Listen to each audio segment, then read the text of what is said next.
конце III века, в царствование жестокого гонителя христиан, римского императора Диоклетиана, в Киликии были захвачены 3 христианина – Тарах, Проф и Андроник. Тарах был человек почтенный и старый, из римского воинского рода, который, сделавшись христианином, оставил воинское звание.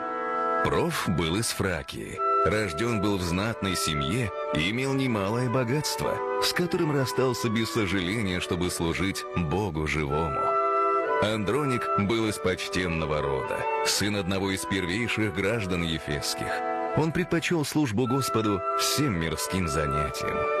Много сии почтенные мужи сделали для вразумления язычников и приобщения их к истинному Богу, пока не были схвачены и приведены в город Тарс на суд к проконсулу Нумерию Максиму. Сей правитель известен был своей жестокостью и ненавистью к христианам.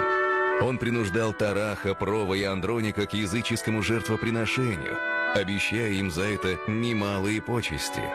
Но и пленники ответили ему, что приносят жертву не идолам, а лишь единому Богу в чистом сердце. Видя твердость святых в исповедании святой веры, проконсул предал их пыткам.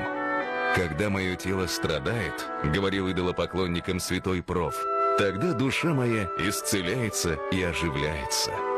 Истязатели изощрялись в мучениях, какие только могла измыслить их злоба. Пленников избивали, жгли, натравливали диких зверей, строгали их тела острыми орудиями и посыпали раны солью. Много раз предлагал Максим принести жертву богам, чтобы избавиться от страданий, но не достигли ни речи его, ни пытки, никакого успеха. Тверды остались святые мученики в вере своей. Тогда разгневанный проконсул велел их убить. Тарах, Проф и Андроник были заколоты мечами и рассечены на части, и так скончались. Христиане тайно взяли их останки и похоронили. —